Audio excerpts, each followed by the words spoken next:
अब देखिए other exempt services कौन कौन सी हैं।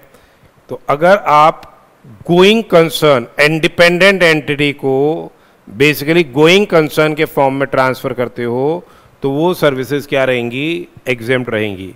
तो services by way of transfer of going concern, जैसे आपके केमिकल डिवीज़न है, टेक्सटाइल डिवीज़न है और से रेडीमेड गारमेंट डिवीज़न है, और रेडीमेड गारमेंट डिवीज़न को आपने as a going concern transfer कर दिया, जिसमें पूरी की पूरी कंसर्न को ही आपने ट्रांसफ़र कर दिया, पूरी की पूरी यूनिट को ही ट्रांसफ़र कर दिया, जिसमें उसके एसेट्स, लायबिलिटीज़ वगैरह सब चले गए, अनएग्जीक्यूटेबल ऑर्डर्स वगैरह, ये एग्जेम्प्ट रहेगा। उसके बाद नेक्स्ट देखिए, अगर कोई अपनी सर्विसेज हम सप्लाई कर रहे हैं एसोसिएटेड से with transit cargo to Nepal and Bhutan, तो कंटेनर्स वगैरह की उसको देना, उसमें माल चढ़ाना, लेके जाना, वापस कंटेनर्स की हैंडलिंग करना, लेके आना खाली कंटेनर्स, तो ये जो सर्विसेज रहेंगी वो एग्जेम्प्ट रहेगी। तो supply of services associated with transit cargo to Nepal and Bhutan, जो आपकी लैंडलॉक्ड कंट्रीज हैं नेपाल एंड भूटान, तो वो सर्विसेज क्या रहेगी, एग्जेम्प्ट रहेगी फ्रॉम जीएसटी।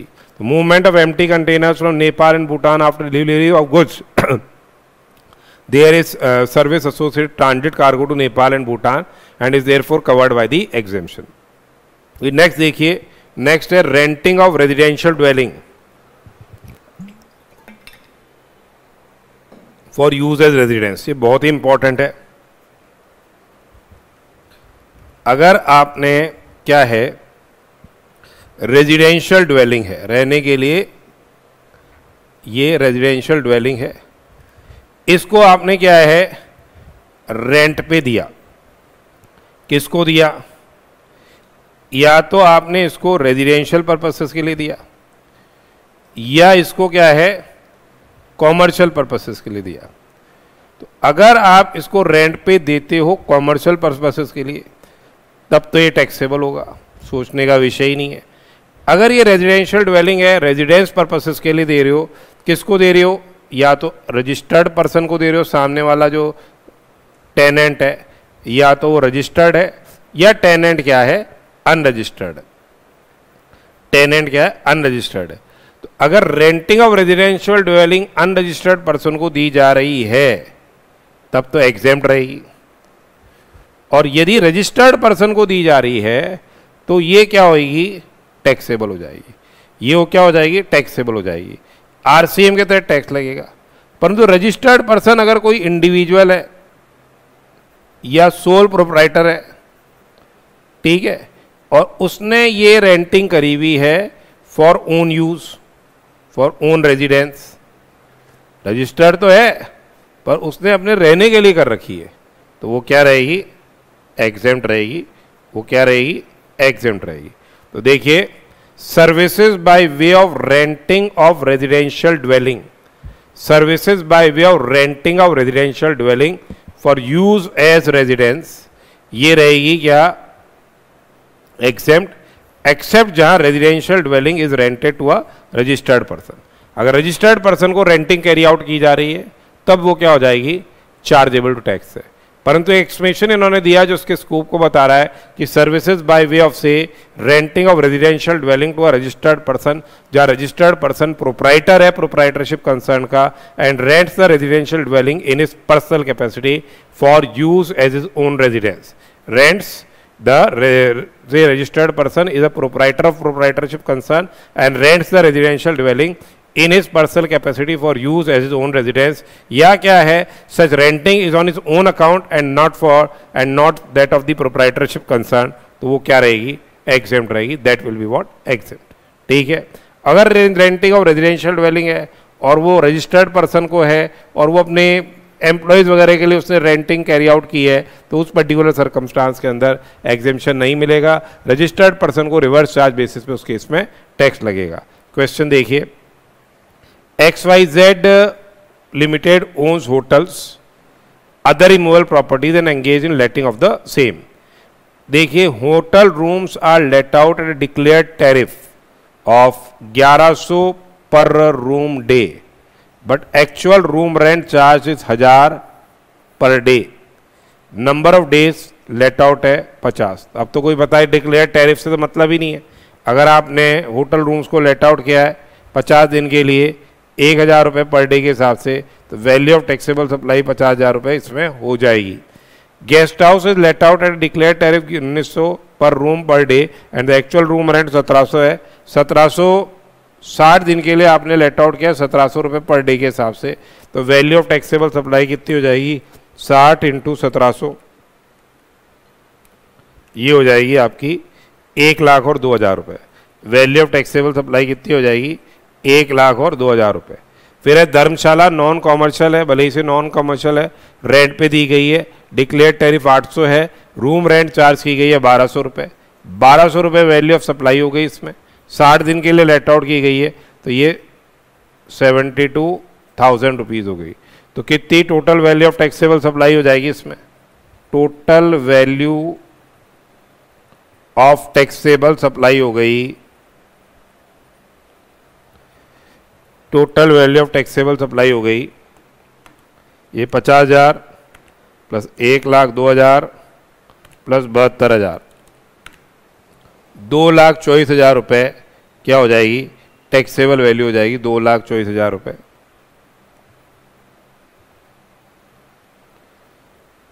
जिसपे CGST लग जाएगा, इन्होंने बोला एट रेट ऑफ 6% और SGST लग जाएगा एट रेट ऑफ 6%। तो दो चॉइस का 6% तो CGST हो गया 13,440 और 13,440 क्या हो गया? SGST हो गया। ठीक है, तो ये अपना एक क्वेश्चन था। अब एक और क्वेश्चन देखिए। ABC limited is engage in business of renting of immovable property during the month of March, उसकी रिसीट दे रखी है। आपको अमाउंट निकालना है GST पेएबल का, अगर CGST की रेट 9% है और SGST की रेट 9% है। सबसे पहले renting of commercial building including property tax, तो अपन ने देख लिया जो म्यूनिसिपल टैक्स है shall form part of value of taxable supply, ये वैल्यू ऑफ टैक्सेबल सप्लाई का हिस्सा है, तो ये 11 लाख रुपए टैक्सेबल हो जाएगा। Vacant land given on lease for construction of building at a later stage, तो ये vacant land given on lease ये भी क्या हो जाएगा? इंक्लूड हो जाएगा। उसके बाद है let out of vacant land for agricultural purposes, let out of vacant land for agricultural purposes ये क्या रहेगा? एग्जेम्प्ट रहेगा। Let out of vacant land for agricultural purposes ये आपने एंट्री, जो एंट्री 54 है उसके अंदर ये चीज़ देखी थी, जो एंट्री 54 है उसमें ये चीज़ देखी थी। अगर आपने क्या है ये लेट आउट किया है एग्रीकल्चर पर्पस के लिए, तो ये क्या रहेगा? एग्जेम्प्ट रहेगा। Vacant land has been given to Bombay circus, ये क्या है? टैक्सेबल हो जाएगा। तो वैल्यू ऑफ टैक्सेबल सप्लाई कितनी हो गई? 11, 19, 22,25,000 वैल्यू ऑफ टैक्सेबल सप्लाई हो गई, जिसपे CGST लग जाएगा एट रेट ऑफ 9% और SGST लग जाएगा एट रेट ऑफ 9%। CGST लग जाएगा एट रेट ऑफ 9%, ये हो गया 200 250 और ये भी हो गया 200 250। CGST और SGST लग गया। ठीक है, अब एक और क्वेश्चन देखिए। जो LST लिमिटेड है registered in New Delhi, is engage in the business of renting of immovable properties owned by it. ठीक है, during the month ending 30th of सितंबर, 23 सितंबर की ये पोजीशन बता रहे हैं। It has collected rent of 200 lakh रुपए का रेंट कलेक्ट किया है, जिसमें ये सम्स इंक्लूडेड है। आपको क्या निकालनी है इसमें? GST पेएबल निकालना है। CGST और SGST की रेट दे रखी है। तो vacant land use for horticulture और एग्रीकल्चर की एम्बिट में आ रहा है, एग्जेम्प्ट है, ये एग्जेम्प्ट है। Land use for Bombay circus ये टैक्सेबल है। Residential houses are let out to unregistered individual for residential purposes, ये एग्जेम्प्ट रहेगा, ये एग्जेम्प्ट है। अब building let out to RBI ये टैक्सेबल है। फिर है temple hall was been let out for religious purposes for general public, ये भी टैक्सेबल है, क्योंकि सिर्फ और सिर्फ जो टेम्पल हॉल वगैरह हैं ये या तो चैरिटेबल ट्रस्ट के द्वारा जो एंटिटीज 1023C के अंदर रजिस्टर्ड है, या फिर 123 BBA के अंदर जो आपके ये साइनेजेस वगैरह को देख रहे हैं जो ट्रस्ट वगैरह, उनके लिए एग्जेम्पशन है, बाकियों के लिए टैक्सेबल है, ये टैक्सेबल होगा। फिर है building which has been let out to a limited use for corporate office, ये भी टैक्सेबल है, ये भी क्या है, टैक्सेबल है। फिर आपके देखिए आगे, allotted be limited to use space of building for placing vending machine, ये भी टैक्सेबल रहेगा। Municipal taxes will inform the part of value of taxable supply. Building located in Nepal है, जो वाई को लेट आउट की गई, वाई रजिस्टर्ड है न्यू दिल्ली में to be use as hotel. वैसे तो प्लेस ऑफ सप्लाई क्या हो गई आपकी, जहाँ इमूवेबल प्रॉपर्टी लोकेटेड होती है, परंतु इस केस के अंदर जो प्लेस ऑफ सप्लाई कहाँ हो जाएगी, इस केस के अंदर place of supply location of registered person होगी। अगर रजिस्टर्ड पर्सन को ये सर्विसेज दी जा रही है तो ये भी टैक्सेबल हो जाएगा। Building was let out to seedling public school, ये टैक्सेबल है। Building let out to Bansal classes, ये भी टैक्सेबल हो जाएगी। और renting residential house let out to unregistered individuals for commercial use, ये टैक्सेबल है, ये भी क्या है, टैक्सेबल है। तो जहां तक वैल्यू ऑफ टैक्सेबल सप्लाई की हम बात करें तो 200 में से एग्जेम्प्ट कितनी हो गई, 10 तो ये एग्जेम्प्ट हो गई, 7 ये एग्जेम्प्ट हो गई।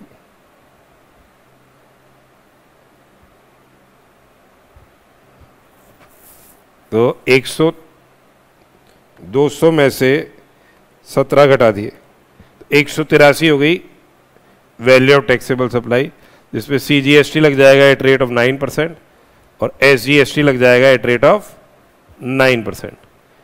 इंटू 9% करोगे तो 16.47 और 16.47, ठीक है, ये अपन ने पढ़ा।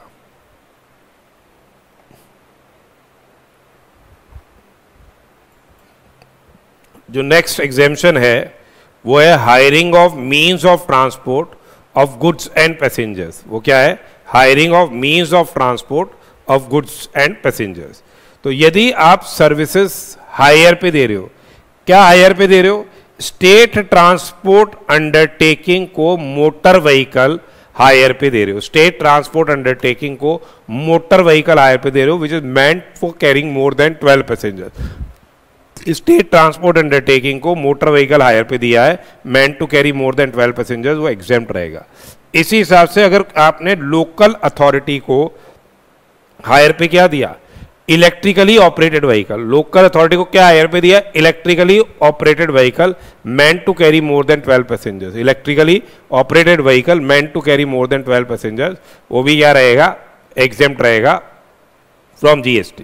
इसी हिसाब से GTA को आपने क्या है, transportation of goods, means of transportation of goods, यानी ट्रक हायर पे दिया है गुड्स ट्रांसपोर्ट एजेंसी को, तो वो भी क्या रहेगा, same will be what, exempt from GST, वो भी क्या रहेगा, एग्जेम्प्ट रहेगा फ्रॉम GST। या फिर क्या है, आपने उस व्यक्ति को मोटर व्हीकल हायर पे दिया, कौन सा मोटर व्हीकल, जो कि transportation of students, faculty and staff के लिए काम में आएगा, वो व्यक्ति सर्विसेज प्रोवाइड कर रहा है स्कूल को, तो motor vehicles for transport of students, faculty and staff, motor vehicles for transport of students, faculty and staff to person providing services of transportation of students, faculty and staff to educational institutions providing services by way of say preschool education and education up to higher secondary school या equivalent। ठीक है, अब देखिए question,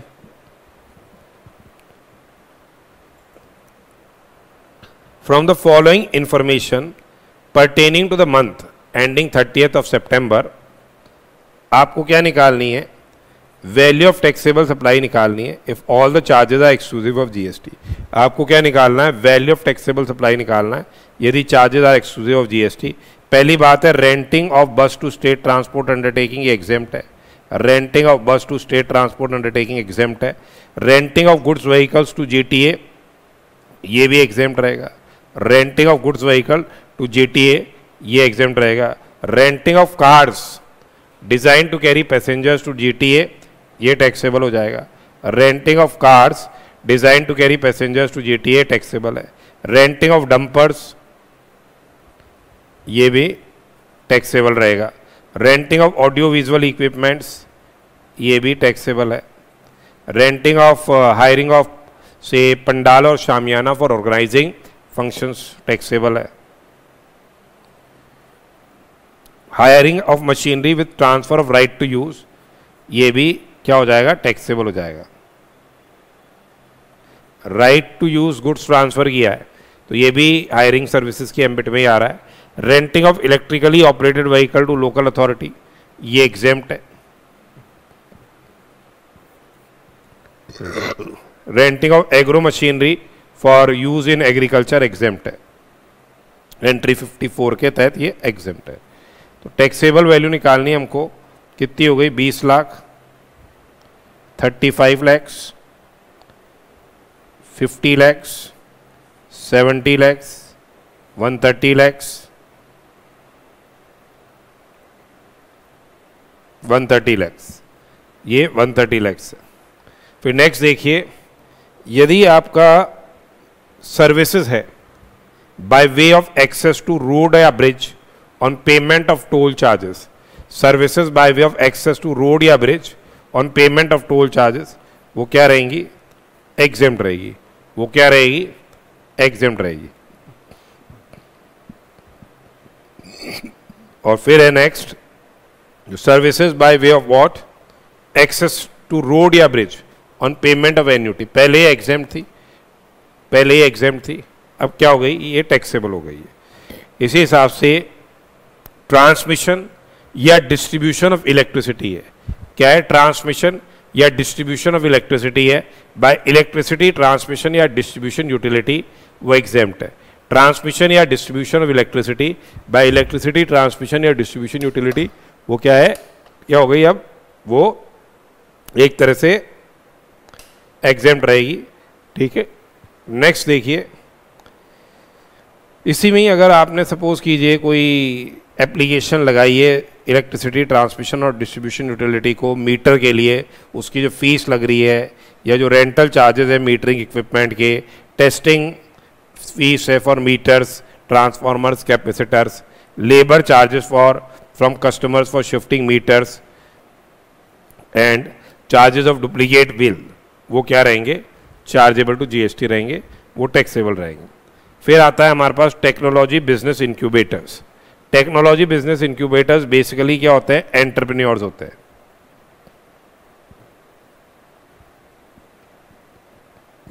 जो high take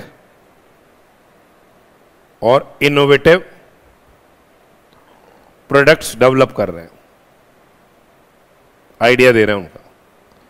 कहाँ located है ये technology business incubators के यहाँ, science and technology entrepreneurship park के यहाँ, बायोटेक्नोलॉजी पार्क के यहाँ। तो जो सर्विसेज हैं, जो services provided by an incubatee, services provided by an incubatee up to total turnover of ₹50 lakhs, कितना टर्नओवर है, 50 लाख का टर्नओवर है इन अ फाइनेंशियल ईयर, वो एग्जेम्प्ट है। कंडीशन क्या है कि उनका जो प्रीसीडिंग फाइनेंशियल ईयर में टर्नओवर है वो 50 लाख से ज़्यादा नहीं होना चाहिए, और उनका क्या है, period of 3 years, period of 3 years have not elapsed from the date of entering into an agreement, 3 साल से ज़्यादा का पीरियड इलेप्स नहीं हुआ है from the date of entering into an agreement with the incubatee, as an incubatee with incubator. Incubatee मैंने आपको बता ही दिया कौन हो गए, साइंस एंड टेक्नोलॉजी, जो एंटरप्रेन्योर्स हैं जो कि लोकेटेड है या तो टेक्नोलॉजी बिजनेस इंक्यूबेटर टीबीआई में, या साइंस एंड एंटरप्रेन्योरशिप पार्क में, स्टेप में, या बायोटेक्नोलॉजी पार्क के अंदर। ठीक है, जो कि एंटर कर रहे हैं as an agreement with the incubator to develop and produce hi-tech and innovative products.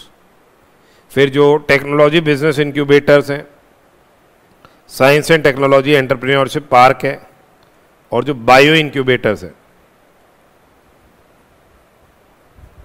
ठीक है, इनको ये जो सर्विसेज प्रोवाइड की जाएगी, इनके द्वारा जो सर्विसेज प्रोवाइड की जाएगी वो एग्जेम्प्ट रहेगी, वो एग्जेम्प्ट रहेगी। तो टैक्सेबल सर्विसेज प्रोवाइडेड या to be provided by a technology business incubator, science and technology entrepreneurship park, ठीक है, वो क्या है, बायो इंक्यूबेटर्स, वो एग्जेम्प्ट रहेगी। इसी हिसाब से न्यूज एजेंसी है, यूएनआई है, बीटीआई है, इंडिपेंडेंट जर्नलिस्ट है, वो जो सर्विसेज देंगे, कौन सी services of collecting news and views by से an independent journalist, press trust of India, united news of India, वो क्या रहेगी, एग्जेम्प्ट रहेगी। सिमिलरली पब्लिक लाइब्रेरीज की जो सर्विसेज है of lending of books and अलग and knowledge enhancing material, lending of books and knowledge enhancing material, वो क्या रहेगी, एग्जेम्प्ट फ्रॉम जीएसटी है।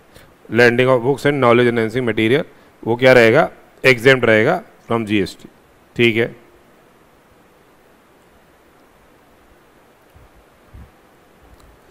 अब आगे देखिए,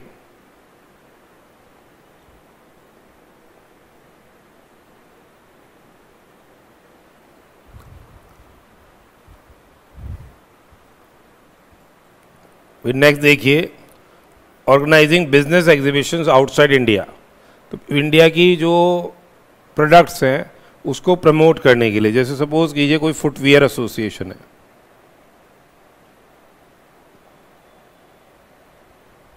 ये फुटवियर एसोसिएशन है, इसने क्या है, जो बिजनेस एग्जीबिशन है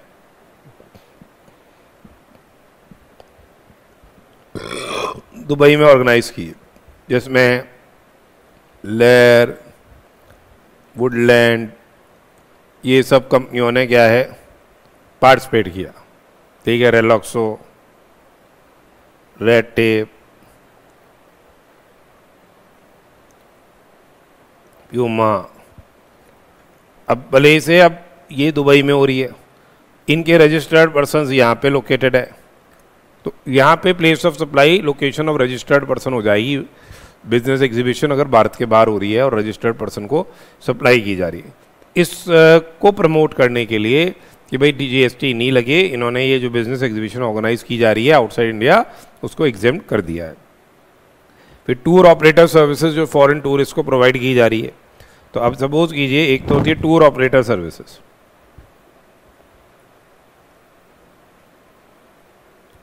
किसको दी जा रही है, फॉरेन टूरिस्ट को दी जा रही है।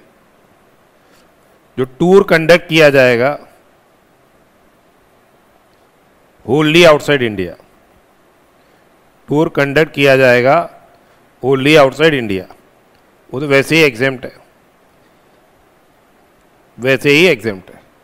अब क्या है, अगर पार्टली इन इंडिया है फॉरेन टूरिस्ट के रिलेशन में, और पार्टली आउटसाइड इंडिया है, पार्टली इन इंडिया है और पार्टली क्या है, आउटसाइड इंडिया है। तो अगर ये tourist tour partly outside India है, जो आउटसाइड इंडिया वाला प्रपोर्शन है वो एग्जेम्प्ट होगा, वो एग्जेम्प्ट होगा। और ये कैसे निकालोगे, ये लोअर ऑफ होगा, ये लोअर ऑफ कि टोटल एक्सपेंडिचर जो आपने इनकर किया है, टोटल एक्सपेंडिचर जो अपन ने इनकर किया है into number of days of tour outside India divide total days, ठीक है, ये देखेंगे, या 50% ऑफ टोटल एक्सपेंडिचर इनकर्ड, ये एग्जाम्प्ट हो जाएगा। तो आधा या प्रोपोर्शनेट बेसिस पे एग्जाम्प्ट कर देंगे हम, जो भी दोनों में से कम है। तो देखिए, tour operator services which are which is performed partly in India and partly outside India supplied by tour operator to foreign tourist to the extend the value of tour operator service which is performed outside India, वो क्या रहेगी, जो perform की जा रही है outside India, जो perform की जा रही है क्या आउटसाइड इंडिया, वो क्या रहेगी, एग्जेम्प्ट रहेगी, वो क्या रहेगी, एग्जेम्प्ट फ्रॉम टैक्स रहेगी। फॉरेन टूरिस्ट क्या हो गया, वो हो गया जो नॉर्मली रेजिडेंट नहीं होता, enters into India for stay of not more than 6 months for legitimate non immigrant purposes. जैसे अब 3 दिन इंडिया में 2 दिन नेपाल में, 1 लाख रुपए कंसिडरेशन होता है, 1 लाख इंटू 2/5 यानी ये हो गया 40,000 रुपये, या 50% यानी 50,000, जो भी दोनों में से कम है, तो यहाँ 40,000 रुपये क्या हो जाएगा, एग्जेम्प्ट हो जाएगा। इसी हिसाब से अगर कोई फॉरेन डिप्लोमेटिक मिशन है, फॉरेन डिप्लोमेटिक मिशन है लोकेटेड इन इंडिया, वो अगर कोई सर्विसेज दे रहा है तो वो क्या रहेगी, एग्जेम्प्ट रहेगी।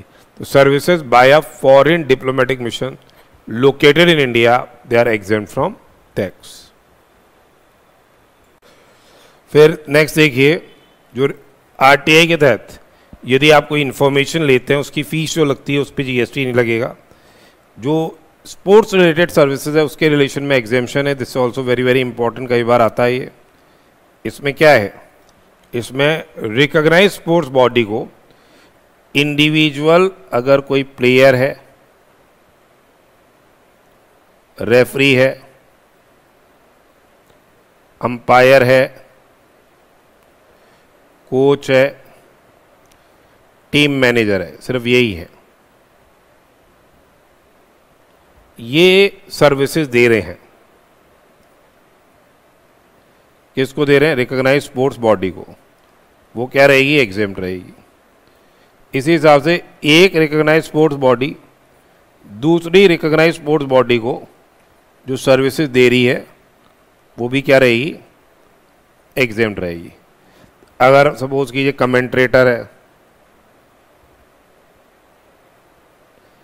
फिजियो है, एंकर्स हैं, ठीक है, ये इनके रिलेशन में एग्जेम्पशन नहीं मिलेगा, ये क्या हो जाएंगे, लायबल रहेंगे। क्यूरेटर्स हो गए, पिच को देख रहे हैं जो, तो ये सब लायबल रहेंगे। एक क्वेश्चन देखिए, mister x is a famous cricketer furnishes you with the following information of the various receipts for the month ending 30th of September। ठीक है, 30 सितंबर की ये इंफॉर्मेशन आपसे पूछ रहा है क्या, जीएसटी लायबिलिटी निकालने के लिए। पहला receipt from sports authority of India for participation in recognise sport event, ये एग्जेम्प्ट रहेगा, ये एग्जेम्प्ट रहेगा। फिर नेक्स्ट है receipt from franchisee of IPL, क्योंकि इट्स रिकॉग्नाइज स्पोर्ट्स बॉडी नहीं है, 75 लाख, ये टैक्सेबल है। Receipt from franchisee of IPL which is not a recognise sports body, ये टैक्सेबल है। Receipt from acting as a brand ambassador, ये भी टैक्सेबल रहेगा। और receipt from sports training to coach young players, ये भी टैक्सेबल है, क्योंकि ओनली जो कोचिंग की बात कर रहे हैं ये चैरिटेबल इंस्टीट्यूशन अगर प्रोवाइड करता है, ये चैरिटेबल इंस्टीट्यूशन प्रोवाइड करता है तभी एग्जेम्प्ट है। तो वैल्यू ऑफ टैक्सेबल सप्लाई माने तो 75, 97, 5, 102, 112 वैल्यू ऑफ टैक्सेबल सप्लाई हो गई 1,12,00,000 रुपए।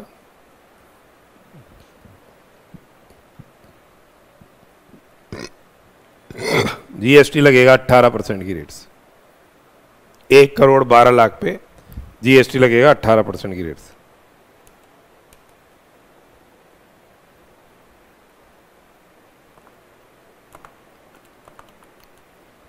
₹20,16,000 रुपये,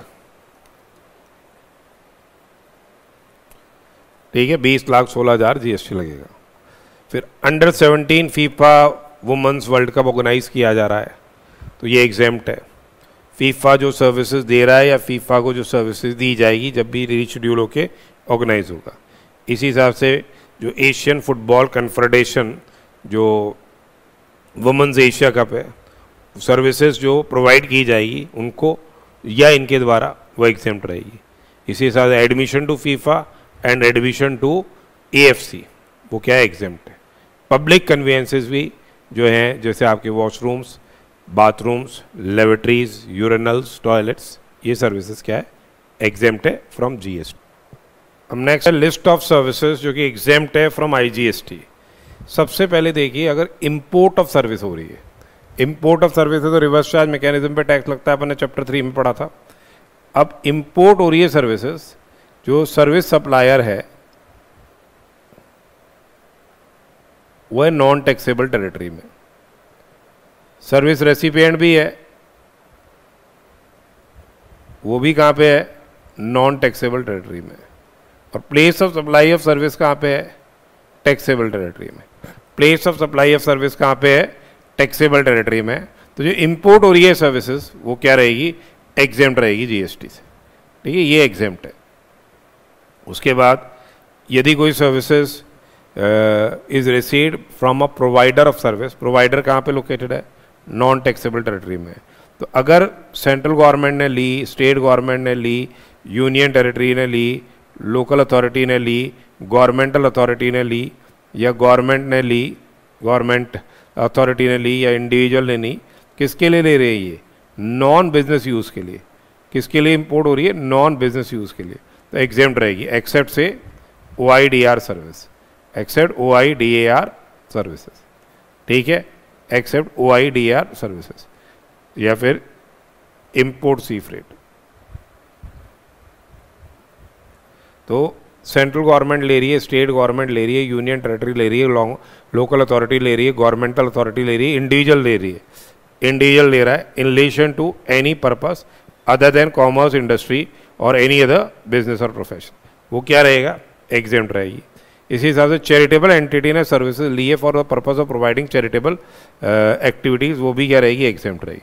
चैरिटेबल एंटिटी सर्विसेज ले रही है। नेक्स्ट देखिए, यदि ऑनलाइन एजुकेशनल जर्नल्स हैं या ऑनलाइन पीरियोडिकल्स हैं, वो एजुकेशनल इंस्टीट्यूशंस को सप्लाई किए जा रहे हैं, वो इंपोर्ट कर रहे हैं बेसिकली एजुकेशनल इंस्टीट्यूशन। कौन सा एजुकेशनल इंस्टीट्यूशन इंपोर्ट कर रहा है, जो कि education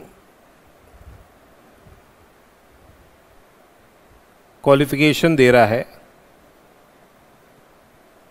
as a part of curriculum.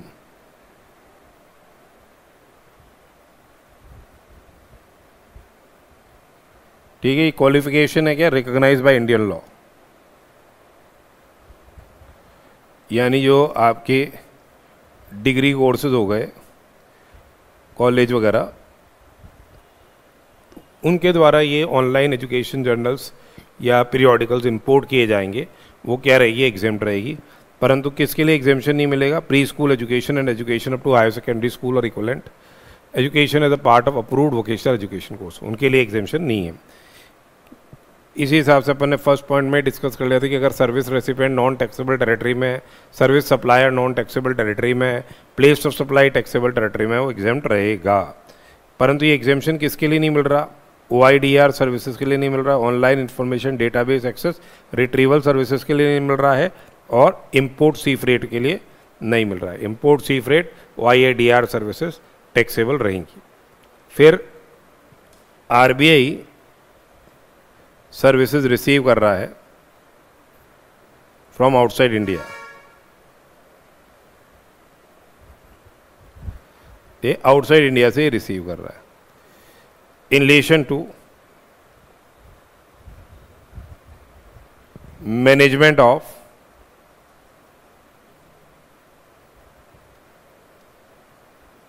foreign exchange reserve, management of foreign exchange reserve, ये क्या रहेगा, एग्जेम्प्ट रहेगा, ये क्या है, एग्जेम्प्ट रहेगा। तो services received by reserve bank of India from outside India in relation to management of foreign exchange reserve, वो एग्जेम्प्ट है। टूर ऑपरेटर को पूरी की पूरी सर्विसेज आउटसाइड इंडिया प्रोवाइड की गई है, ठीक है, फॉरेन टूरिस्ट है, टूर ऑपरेटर इंडिया में, पूरी की पूरी सर्विस आउटसाइड इंडिया है, यानी पूरा टूर ही आउटसाइड इंडिया कंडक्ट किया गया है, वो एग्जेम्प्ट रहेगा। तो services provided by a tour operator, services provided by a tour operator to a foreign tourist in relation to a tour which has been say conducted wholly outside India. In relation to a tour which has been conducted wholly outside India, वो क्या रहेगा? exempt रहेगा. वो क्या रहेगा? exempt रहेगा. फिर आप आगे देखिए, अगर एक्सपोर्ट ऑफ सर्विसेज है, एक्सपोर्ट ऑफ सर्विसेज टू और एस्टेब्लिशमेंट प्रोवाइड आउटसाइड इंडिया जो है वो क्या रहेगी? एग्जेम्प्ट रहेगी, प्रोवाइडेड प्लेस ऑफ सप्लाई भी क्या हो? Outside India. प्रोवाइडेड क्या हो? प्लेस ऑफ सप्लाई भी क्या है? आउटसाइड इंडिया हो. ठीक है, तो देखिए यहाँ पे services supplied by an establishment of a person in India. Services supplied by establishment of person in India to any establishment of that person outside India, which are treated as establishment of distinct persons in accordance with Exception 1 of Section 8 of the IGST Act. जो place of supply of such service है, basically वो क्या होनी चाहिए? outside India होनी चाहिए. फिर यदि कोई services United Nations है या specified international organization है, वो import कर रहे हैं for their official use.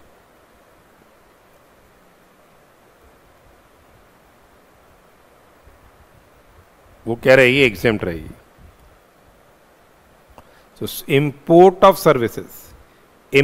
of services by United Nations या specified international organization for official use of UN या specified international organization वो exempt रहेगी. Similarly अगर कोई services import की जा रही है foreign diplomatic mission के द्वारा या consular post in India for official या पर्सनल यूज, ये एग्जेम्प्ट रहेगी जब यहाँ पे मिनिस्ट्री ऑफ एक्सटर्नल अफेयर्स इसको क्या है? सर्टिफिकेशन दे. और एक तरह से ये रेसिप्रोकल एग्जेम्पशन है. वो लोग हमको वहाँ एग्जेम्प्ट करेंगे तो हम लोग इनको यहाँ एग्जेम्प्ट करेंगे. तो import of services by foreign diplomatic mission या काउंसिलर पोस्ट या डिप्लोमेटिक एजेंट्स हो गया या कैरियर काउंसिलर ऑफिसर्स हो गया. डिप्लोमेटिक एजेंट्स हो गए या कैरियर काउंसिलर ऑफिसर्स हो गए, वो एग्जेम्प्ट रहेगा. जो फॉरेन डिप्लोमेटिक मिशन है या काउंसिलर पोस्ट है या डिप्लोमेटिक एजेंट है या कैरियर काउंसिलर ऑफिसर्स हैं, they are entitled for exemption from IGST in certificate issued by Protocol Division of Ministry of External Affairs based on principle of reciprocity. ठीक है. Services are imported for official use of the foreign diplomatic mission या consular post या personal use of the diplomatic agent या carrier consular officers.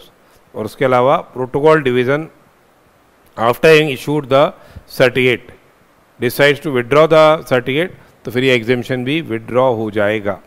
इसी हिसाब से अगर suppose कीजिए इंटरमीडियरी है गुड्स का,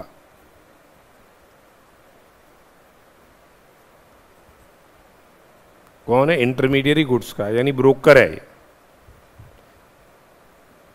सर्विस जो सप्लायर ऑफ गुड्स है वो है नॉन टैक्सेबल टेरिटरी में, और रेसिपिएंट ऑफ जो गुड्स है वो भी क्या है? नॉन टैक्सेबल टेरिटरी में. तो ये जो इंटरमीडियरी जो सर्विसेज देगा जिसको कमीशन मिलेगा, ये कमीशन जो मिलेगा वो क्या रहेगा? एग्जेम्प्ट रहेगा फ्रॉम GST. कमीशन मिल रहा है वो क्या है? एग्जेम्प्ट है फ्रॉम GST.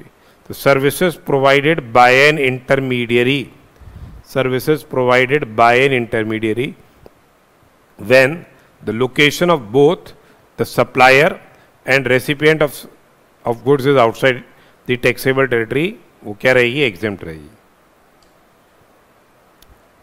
फिर intrastate supplies received by tax deductor at source from unregistered supplier, वो क्या रहेगा? exempt रहेगा. ठीक है.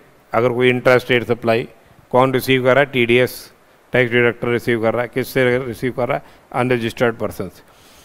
यदि कोई सर्विसेज है इंपोर्ट की जा रही है बाय SEZ यूनिट या SEZ डेवलपर, SEZ यूनिट या SEZ डेवलपर यदि सर्विसेज इंपोर्ट कर रहा है वो क्या रहेगा,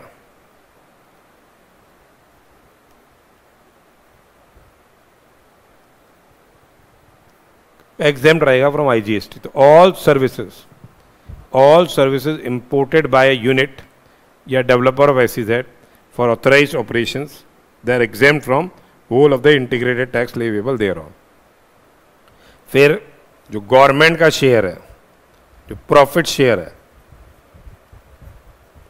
ये हम बोले रॉयल्टी जो गवर्नमेंट को मिलती है, गवर्नमेंट ने क्या किए हैं, असाइन किए हैं राइट्स। किसके राइट्स दिए हैं, लाइसेंस दिया है टू लीज या एक्सप्लोर या माइन पेट्रोलियम क्रूड या नेचुरल गैस या बोथ। तो जो रॉयल्टी मिलेगी या प्रॉफिट शेयर मिलेगा वो क्या रहेगा, एग्जेम्प्ट रहेगा। वो क्या रहेगा, एग्जेम्प्ट रहेगा। तो सेंट्रल गवर्नमेंट क्या है, एग्जेम्प्ट कर रही है जो इंट्रा स्टेट सप्लाई है सर्विसेज की bye way of grant of lease या लाइसेंस टू एक्सप्लोर या माइन पेट्रोलियम क्रूड या नेचुरल गैस। ठीक है, गवर्नमेंट एंटर कर रही है तो share of profit is what, exempt from tax. फिर आती है बात हमारे पास क्या, जो रॉयल्टीज एंड लाइसेंस फीस है। जो रॉयल्टीज है एंड लाइसेंस फीस जो इंक्लूड हो गई किसमें, वैल्यू ऑफ गुड्स के अंदर फॉर कस्टम ड्यूटी कैलकुलेशन। तो एक्सटेंट ऑफ जो ड्यूटी है, जो ये रॉयल्टीज एंड लाइसेंस फीस है,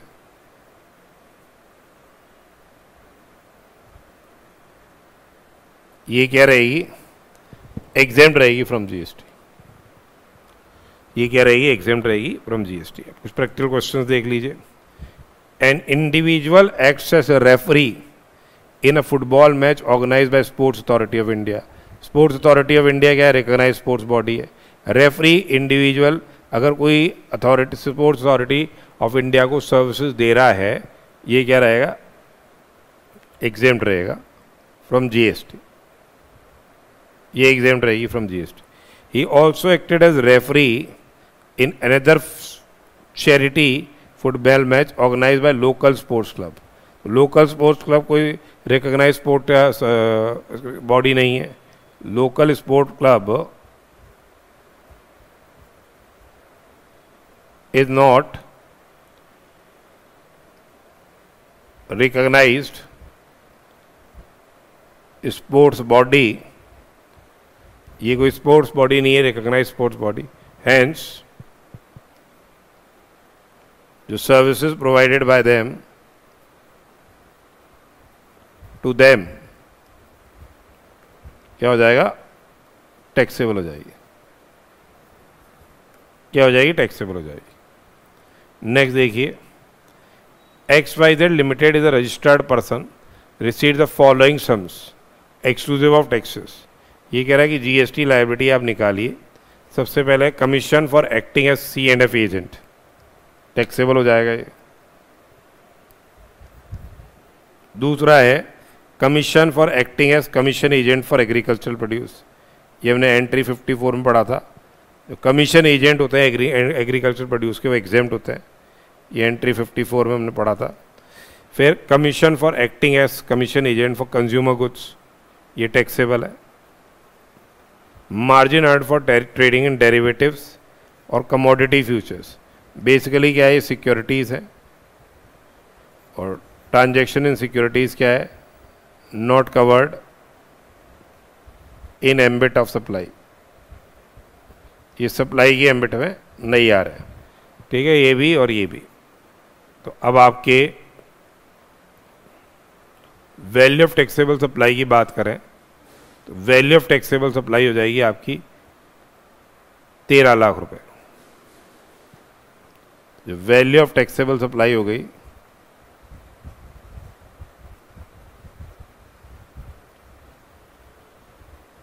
13 लाख हो गई। CGST लग गया एट रेट ऑफ 9% और SGST लग गया eight rate of 9%।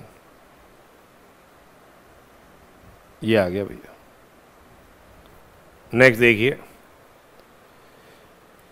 Raj and company provide the following details in respect of services provided and payments are against received by them for the month of April. You are required to compute the value of taxable supply या value of taxable supply निकालनी है और क्या निकालना है, GST payable निकालना है। सबसे पहले देखिए commission for procurement of services for their client, ये टैक्सेबल हो जाएगा। Commission on distribution of mutual UTI mutual fund units, ये भी टैक्सेबल है।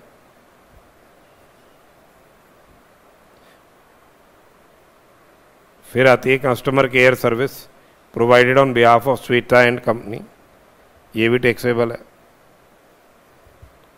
Commission on purchase and sale of food grains, ये एग्जेम्प्ट हो जाएगा, एग्रीकल्चर प्रोड्यूस है।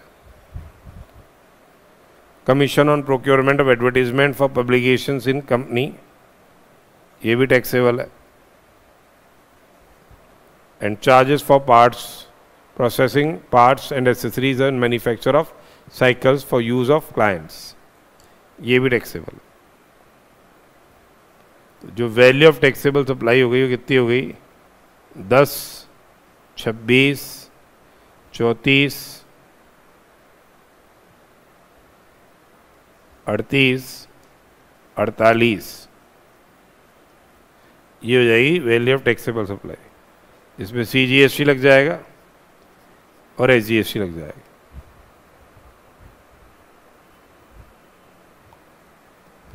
नेक्स्ट देखिए, AQ private limited, AQ private limited provides the following outdoor catering service in the month of September. इसमें पूछ रहे हैं कि आप value of taxable supply and GST payable निकालिए।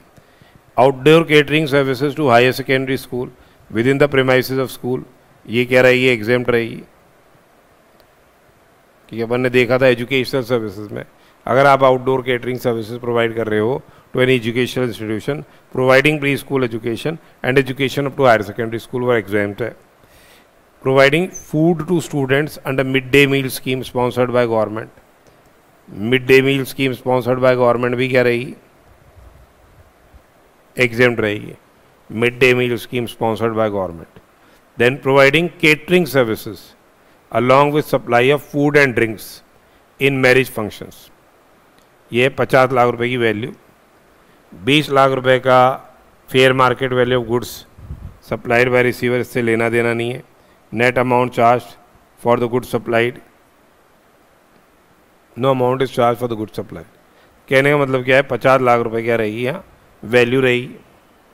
उसके अलावा providing catering services to PQR limited where food and drinks are not supplied, 25 lakh. Value of taxable supply कितनी हो गई, 75 लाख रुपए हो जाएगी इसमें, और उस पर CGST लग जाएगा एंड SGST लग जाएगा। तो एक और क्वेश्चन देखिए, हिंदुस्तान लीवर लिमिटेड या HLL limited private limited manufactures cosmetic products with brand name forever young.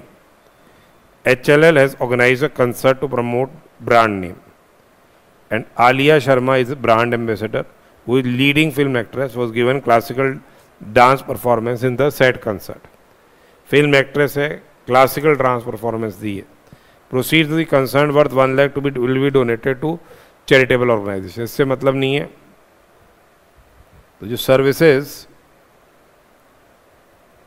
Provided in capacity of brand ambassador,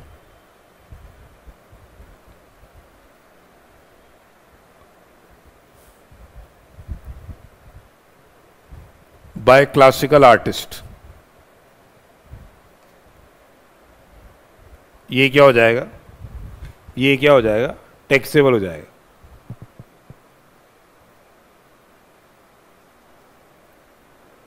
ये टैक्सेबल हो जाएगा irrespective of the amount charge.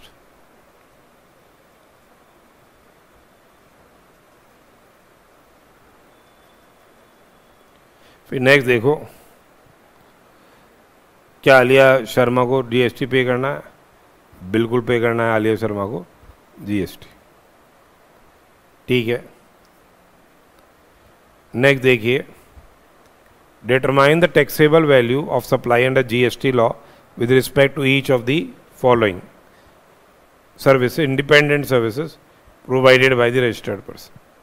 सबसे पहले देखिए, fees charged for conducting yoga camp by charitable trust, ये exempt रहेगा।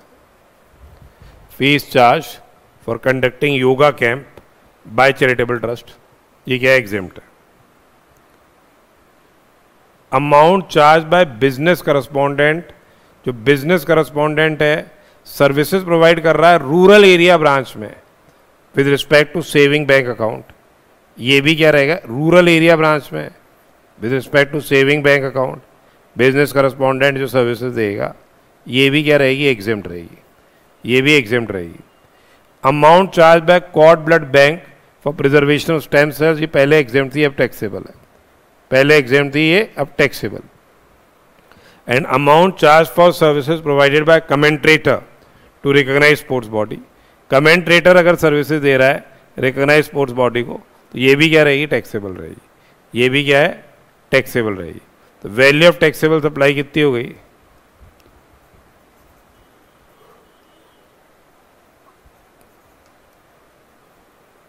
8,75,000 रुपये हो गई, 8,75,000 रुपये वैल्यू ऑफ टैक्सेबल सप्लाई हो गई, जिसपे सीजीएसटी लग जाएगा एट रेट ऑफ 9% और एसजीएसटी लग जाएगा एट रेट ऑफ 9%। सीजीएसटी लग गया 9% की रेट से 78,750 और एसजीएसटी लग गया 9% की रेट से 78,750।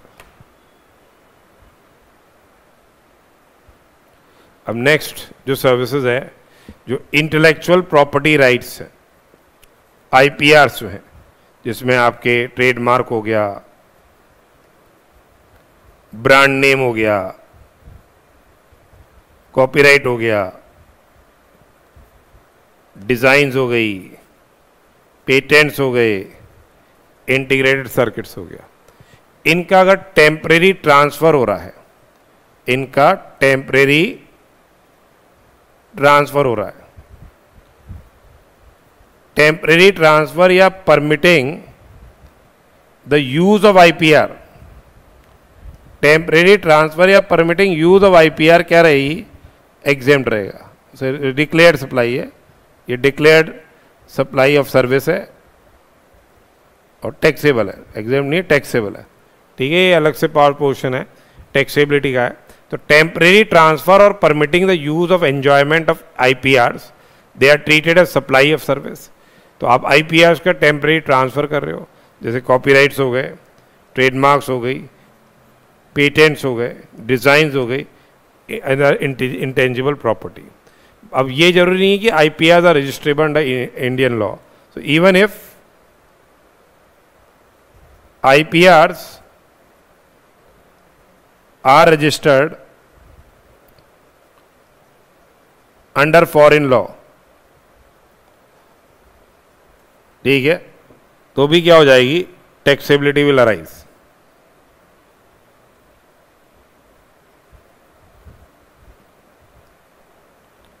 और कॉपीराइट्स के रिलेशन में अपन ने बात पढ़ी थी, कॉपीराइट्स का ट्रांसफर हो रहा है। कॉपीराइट है किसके रिलेशन में, ओरिजिनल, लिटरेरी, ड्रामेटिक, म्यूजिकल या आर्टिस्टिक वर्क। ठीक है, तो इनके रिलेशन में कॉपीराइट ट्रांसफर किया जा रहा है किसको, पब्लिशर को, म्यूजिक कंपनी को, प्रोड्यूसर को। तो रिवर्स चार्ज मैकेनिज्म अप्लाई होता है, यानी जो प्रोड्यूसर है या पब्लिशर है या म्यूजिक कंपनी है उसको जीएसटी पे करना होता है। पर अगर कॉपीराइट ट्रांसफर किया जा रहा है लिटरेरी वर्क के रिलेशन में, पब्लिशर को तो author can exercise the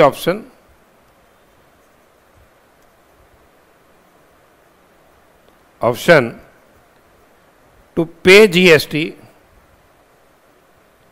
under forward charge mechanism, to pay GST under forward charge mechanism. तो जो सप्लाई ऑफ सर्विसेज है by an author, music composer, photographer, artist और the like by way of transfer या permitting the use या enjoyment of copyright in relation to original literary, dramatic, musical, artistic work to publisher, music company, producer और the like, the recipient of service being publisher, music company, producer like, जो कि located है in taxable territory, shall be liable to pay GST on reverse charge basis. पर author forward charge mechanism के तहत भी GST दे सकता है, उसको ये डिक्लेरेशन देनी पड़ेगी, अपनी इनवॉइस में डिक्लेयर करना पड़ेगा कि आरसीएम के तहत नहीं, फॉरवर्ड चार्ज मैकेनिज्म के तहत मैं ये दे रहा हूँ। ठीक है। Original would refer to the creator, royalty जो अर्न की जा रही है लिटरेरी वर्क्स के रिलेशन में, जो बुक्स हैं, राइटअप्स हैं, ड्रामेटिक वर्क के रिलेशन में जो ड्रामाज हैं, प्लेज हैं, म्यूजिकल वर्क्स जिसमें सॉन्ग्स एक्सेट्रा हैं, एंड आर्टिस्टिक वर्क्स जिसमें ड्राइंग्स, स्कल्पचर्स, पेंटिंग्स, ये सब क्या है, वुड फॉल अंडर से रिवर्स चार्ज मैकेनिज्म, जब तक कि ऑथर ये ऑप्शन नहीं एक्सरसाइज करता टू पे tax under forward charge mechanism.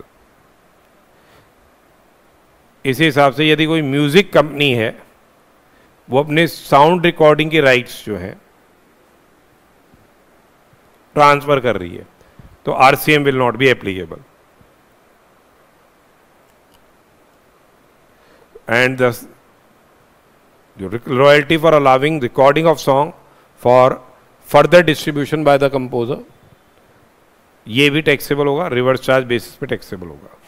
अब नेक्स्ट क्वेश्चन देखिए, compute the value of taxable supply under intellectual property service, under intellectual property service using the details given below.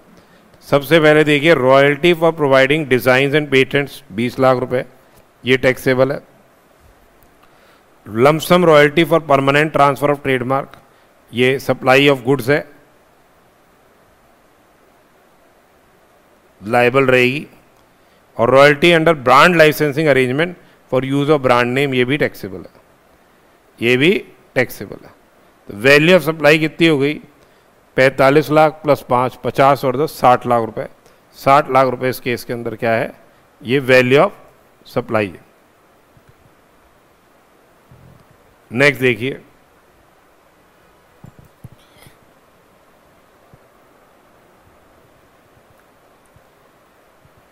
एक और क्वेश्चन देखिए, Madhuban services private limited is engaged in dealing and providing services of intellectual properties during the month ending 31st of January. ठीक है, the company has transacted the following activities or consideration at the arm's length price. पहली बात है permanent transfer of designs to XYZ, भले ही से supply of goods है, इस पे क्या है, जीएसटी लीवेबल होगा। Allowing Shrikant to use patents for 6 months that are registered in Indonesia, ये भी टैक्सेबल हो जाएगा। Temporary transfer of original dramatic works, ये रिवर्स चार्ज मैकेनिज्म के तहत क्या है, टैक्सेबल हो जाएगा, जब तक कि जो ऑथर जो है ड्रामेटिक वर्क्स, ये आरसीएम के तहत क्या हो रहा है, टैक्सेबल हो रहा है। ठीक है, ये ऑथर नहीं है, ये तो ड्रामेटिक वर्क है और लिटरेरी नहीं है, ओरिजिनल लिटरेरी होता तब बात होती। ये क्या है, ऐसे कंपनी की बात है, ये कंपनी है मधुबन सर्विसेज, इंडिविजुअल नहीं है, इसलिए ये भी फॉरवर्ड चार्ज मैकेनिज्म के तहत ही टैक्सेबल होगा। कंपनी इंडिविजुअल होता तो फिर क्या है, ये आरसीएम के तहत टैक्सेबल होता। तो कुल मिला के वैल्यू ऑफ टैक्सेबल सप्लाई 11,80,000 रुपये हो गई और जीएसटी लग जाएगा एट रेट ऑफ 12%। फिर नेक्स्ट देखिए जो है इंफॉर्मेशन टेक्नोलॉजी सॉफ्टवेयर, ये भी जो आप डेवलपमेंट करते हो, डिज़ाइन करते हो, प्रोग्रामिंग करते हो, ठीक है, कस्टमाइजेशन है, एडेप्टेशन है, अपग्रेडेशन है, एनहेंसमेंट है,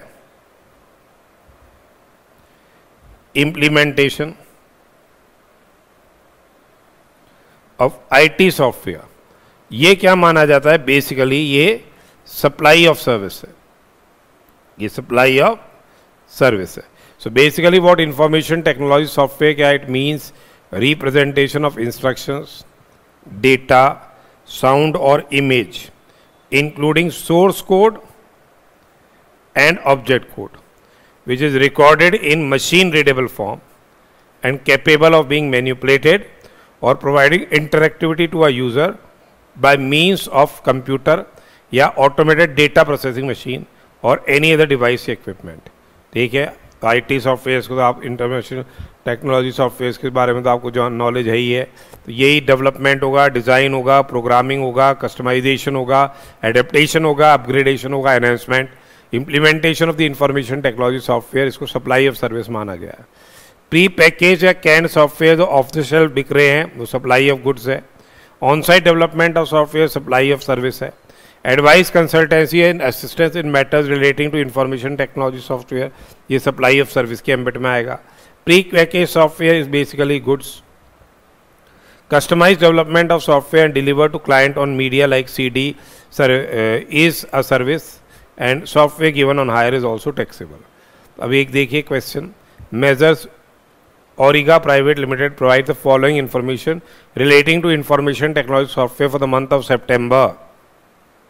Compute the value of taxable supply and GST payable। सारे charges are what? Exclusive of GST। तो ये 18 लाख रुपए टैक्सेबल हो जाएंगे। On site development of software भी टैक्सेबल है 5 लाख रुपए। Sale of pre package software which is put in media, ये सप्लाई ऑफ गुड्स है। ठीक है, एडवाइस कंसल्टेंसी और matters relating to information technology software, licence to use software is given to different person, ये service है। On basis of specification of P software and delivered on media, ये भी liable है। Upgradation 9 lakh रुपए taxable होगा। Programming 1 lakh रुपए taxable होगा। And enhancement of the implementation, enhancement and implementation of IT software, ये भी टैक्सेबल है। सारी सप्लाईज ही टैक्सेबल हो गई, तो वैल्यू कितनी हो जाएगी? 18 लाख प्लस 5 लाख चाहे 22 लाख, ठीक है, 8 lakh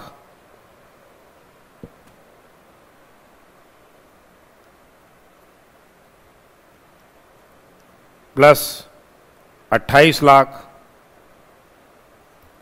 plus 7 lakh plus 9 lakh plus 1 lakh plus 5 lakh, तो ये हो गई 18 और 5 23, 25, 45, 53, 61, 81, 88, 97, 98 एंड 5 103। टोटल देखो 103 आ रहा है क्या? बिल्कुल आ रहा है 103। CGST लग जाएगा एट रेट ऑफ 9%, SGST लग जाएगा एट रेट ऑफ 9%। नेक्स्ट देखिए, ये advertising services and provision of advertisement for space और टाइम। तो एडवर्टीजमेंट बेसिकली क्या हो गया? It is a form of presentation for promotion of या bringing awareness about any event, idea, immovable property, person, service, goods या actionable claims, चाहे newspaper के माध्यम से हो रहा हो या टेलीविज़न के माध्यम से हो रहा हो, रेडियो के माध्यम से हो रहा हो, या any other means, but does not include any presentation made in person. It does not include say if any presentation has been made in person, वो एडवर्टीजमेंट की एम्बिट में नहीं आएगा। अब प्रिंट मीडिया में बेसिकली क्या है? बुक है और न्यूज़पेपर्स है। बुक के अंदर क्या शामिल नहीं है? बिजनेस डायरेक्टरीज शामिल नहीं है, येलो पेजेस शामिल नहीं है, ट्रेड कैटलॉग शामिल नहीं है, जो कि कॉमर्शियल पर्पसेस के लिए काम में आता है। चाहे सेलिंग ऑफ स्पेस या time slots for advertisement, GST के लिए लायबल होंगे। Selling of space and time slots internet websites पे हो सकता है, out of home media, film screen theatres में, बिलबोर्ड्स में, कन्वेंसेस में, बिल्डिंग्स में, सेलफोन्स में, एटीएम्स में, टिकट्स में, कॉमर्शियल पब्लिकेशन, एरियल एडवर्टाइजिंग, इन सब में क्या है जीएसटी लेविएबल होगा। अगर एडवर्टीजमेंट एजेंसी कोई काम कर रही है प्रिंसिपल टू प्रिंसिपल बेसिस पे, तो कमीशन उसको मिल रहा है liable to GST at rate of 5%। मतलब प्रिंसिपल टू प्रिंसिपल बेसिस पे काम कर रही है तो लायबल टू जीएसटी 5% है। एज ए एजेंट काम कर रही है तो कमीशन जो मिल रहा है उस पर 18% जीएसटी लगेगा। Designing and drafting of advertisement एक सर्विस है, 18% की जीएसटी लगेगी। और अगर कंपोजिट सप्लाई है जहां एडवर्टाइजिंग एजेंसी डिज़ाइन भी कर रही है और एडवर्टीजमेंट भी कर रही है, 5% की रेट से जीएसटी है। तो अब ये कह रहे हैं XYZ limited provide the following services for the month ended 30th of September. आपको निकालनी है इसकी जीएसटी की value. GST payable print media पे 5% है, अदर केसेस में 18% है। तो ये एरियल एडवर्टाइजिंग टैक्सेबल है। Sale of time slots for advertisement to broadcast on television ये टैक्सेबल है। Charges for preparation of advertisement ये भी टैक्सेबल है। Advertisement via banner, commission, charges for canvassing of advertisement, sale of time slots in FM radio, charges for advertisement in Dainik Bhaskar, ये print media है। ये get it yellow pages print media नहीं है, ठीक है। And advertisement in the cover of the back pages of book, ये भी print media की एम्बिट में आ रहा है। तो येलो पेजेस को छोड़ दो तो आपके जो नीचे में इस पे 5% जीएसटी, जो अखबार है उसमें 5% जीएसटी लगेगा। पहले में 18 है, दूसरे में 18 है, तीसरे में 18, चौथे में 18, पांचवें में भी 18, छठे में भी 18, सातवें में 5% है, ये 5% पे आएगा। आठवां फिर 18 पे जाएगा और नौवां 5% पे आएगा। फिर नेक्स्ट है tour operator services. Tour operators basically कौन हो गए? Persons engage in business of planning, scheduling and arranging tours, ठीक है। जो साइट सीइंग वगैरह करा रहे हैं, आपको रहना, रुकाव, टूर पे आपको लेके जा रहे हैं। And includes persons engage in business of operating tours. अब अगर कोई टूर ऑपरेटर है जो पूरा का पूरा टूर ही भारत के बाहर कंडक्ट किया जा रहा है, फॉरेन टूरिस्ट को ये सर्विसेज प्रोवाइड की जाएगी, वो एग्जेम्प्ट रहेगी। उसी हिसाब से जो दूसरा एग्जेम्पशन है, जो पार्टली इन इंडिया है, पार्टली आउटसाइड इंडिया है, तो जो आउटसाइड इंडिया है वो क्या रहेगी? एग्जेम्प्ट रहेगी। उसकी वैल्यू कैसे निकालते हैं हमने ऑलरेडी डिस्कस कर लिया था। अब क्वेश्चन देखिए, Teja and company tour operator है, 3 सर्विसेज प्रोवाइड की जा रही है फॉरेन टूरिस्ट को। टूर कंडक्टेड है Jammu and Kashmir, Jammu and Kashmir India का पार्ट है। इस टूर पे 3 लाख रुपए पे क्या है? GST will be leviable at rate of 18%। फिर है Purva acts as a team manager, team manager है ये ऑफ इंडियन स्पोर्ट्स लीग, ये रिकॉग्नाइज स्पोर्ट्स बॉडी है। For tennis tournament organise by multi brand retail company and received remuneration of ₹2 lakh. तो अब यहाँ team manager, ये सर्विसेज जो प्रोवाइड की जा रही है मल्टी ब्रांड रिटेल कंपनी को की जा रही है। तो since services are provided to multi-brand retail company,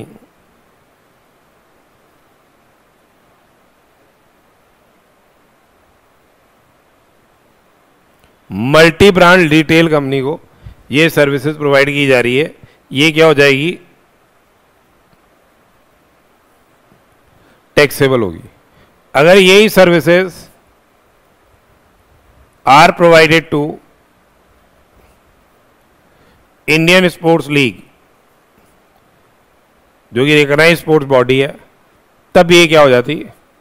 exempt हो जाती, तब ये एग्जेम्प्ट हो जाती।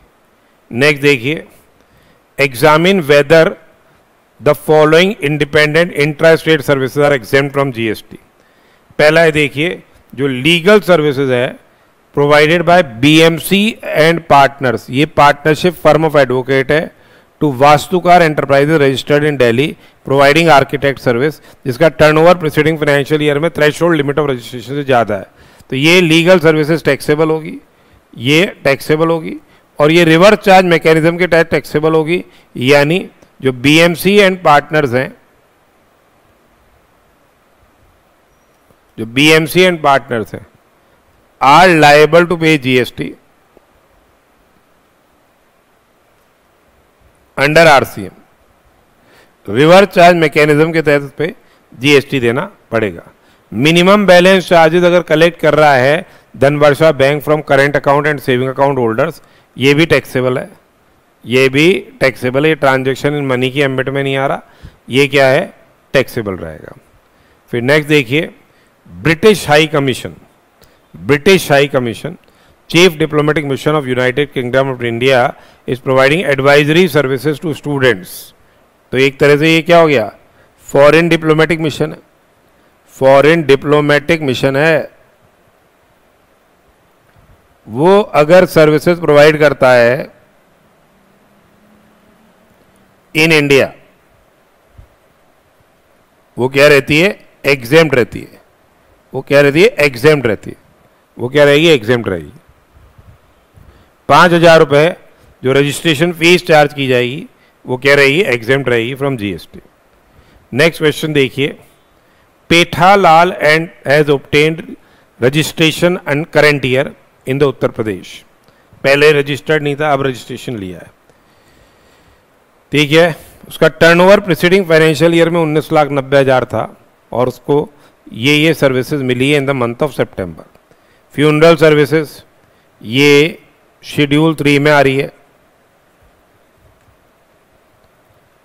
नेगेटिव लिस्ट में आ रही है, नॉट लायबल टू जीएसटी, ये जीएसटी के लिए लायबल नहीं होगी। Services of warehousing of fruits, ये भी एग्जेम्प्ट रहेगी। Warehousing of fruits and vegetables क्या एग्जेम्प्ट है। इलेक्ट्रिकली ऑपरेटेड व्हीकल हायर पे दिया है म्यूनिसिपल कॉरपोरेशन को, जिसकी कैपेसिटी 12 पैसेंजर से ज़्यादा है, बस है, वैसे ही एग्जेम्प्ट हो गई। Services provided to recognise sports body as commentator, ये टैक्सेबल होगी, ये टैक्सेबल है। Commission received as insurance agent from insurance company, taxable तो है ये, कमीशन जो मिला है इंश्योरेंस कंपनी से ये टैक्सेबल है, बट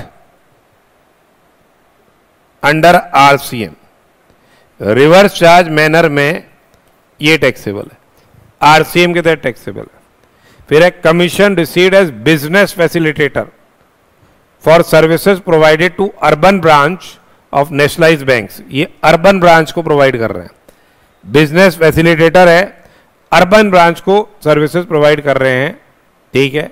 इंडिविजुअल अर्बन ब्रांच को ये सर्विसेज प्रोवाइड कर रहा है, तो ये 15,000 रुपये क्या है, same will be taxable. Rural branch को होता तब तो क्या हो जाता, ये एग्जेम्प्ट हो जाता, पर चूंकि ये अर्बन ब्रांच को ये सर्विसेज प्रोवाइड की जा रही है, ये टैक्सेबल है, पर जो टैक्सेबिलिटी अराइज होगी ये रिवर्स चार्ज मैकेनिज्म के तहत होगी, टैक्सेबिलिटी रिवर्स चार्ज मैकेनिज्म के तहत होगी। फिर आती है हमारे पास क्या, सिक्योरिटी सर्विसेज, इंडिविजुअल है और ये सर्विसेज दे रहा है दामोदर इंजीनियरिंग कॉलेज को। यदि यही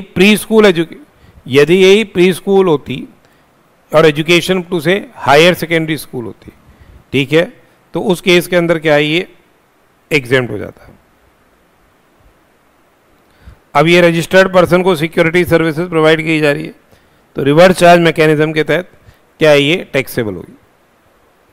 फिर है freight paid to unregistered GTA, freight जो पे की जा रही है अनरजिस्टर्ड जीटीए को for business activities relating to the above serial number, ये आरसीएम के तहत टैक्स लग जाएगा।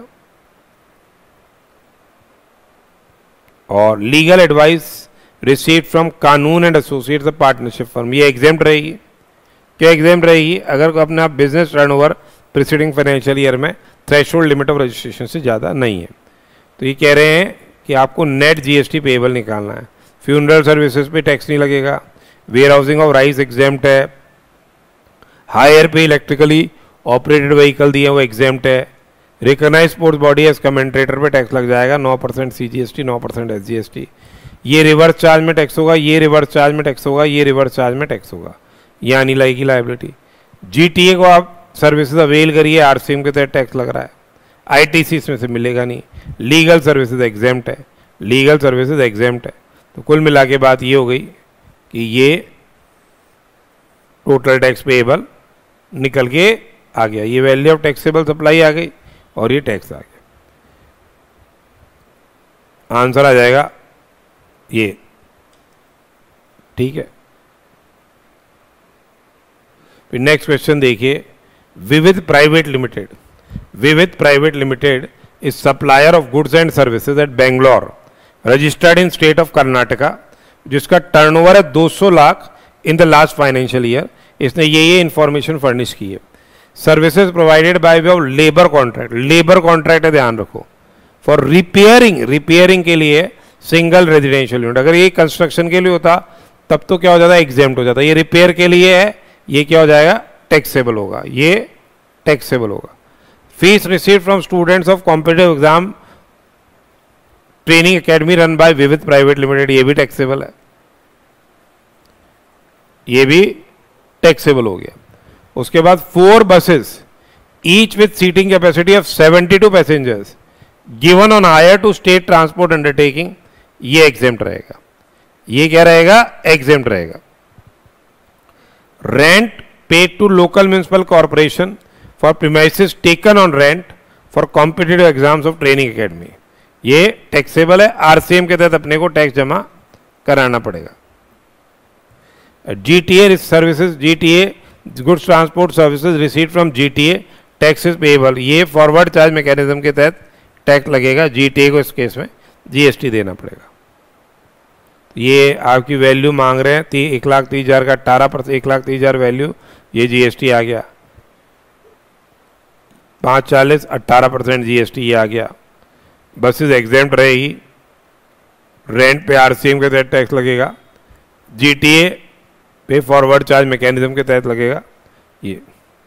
नेक्स्ट क्वेश्चन देखिए, परीक्षित लिमिटेड जो कि engage in providing bouquet of services, Parikshit limited is engage in providing से बुके ऑफ सर्विसेज, ये रजिस्टर्ड है अंडर GST लॉ, ये आपको इंफॉर्मेशन दे रहे हैं। Fees from prospective employers for campus interviews in the college, ये टैक्सेबल है, एजुकेशन रिलेटेड सर्विस में अपन ने देखा था। 5 buses seating capacity 40 passengers given to state transport undertaking, ये एग्जेम्प्ट रहेगी, 12 से ज़्यादा होते ही एग्जेम्प्ट है।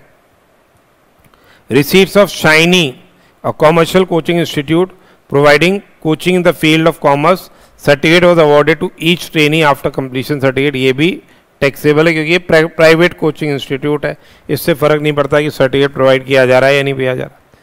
Interest received on fixed deposits of company with Dhanvarsha bank, ये एग्जेम्प्ट रहेगा एंट्री 27 में, इंटरेस्ट ऑन डिपॉजिट एग्जेम्प्ट रहेगा। Receipts of running boarding school including services of residential dwelling, ये भी एग्जेम्प्ट रहेगा, बोर्डिंग स्कूल्स बंडल्ड सप्लाई है, dwelling भी exempt रहेगी।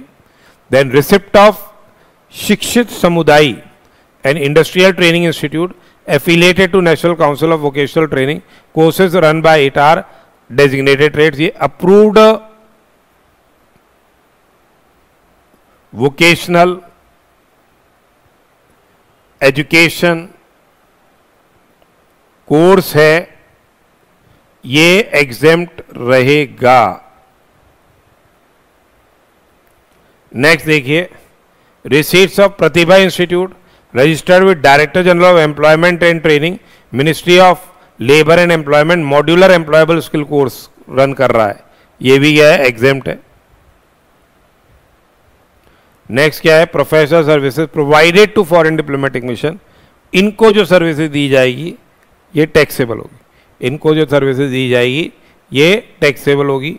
तो 1,82,000 पे टैक्स लगेगा एक तो इसमें, सॉरी 5,20,000 पे टैक्स लगेगा इसमें, और एक लगेगा 1,82,000 पे टैक्स,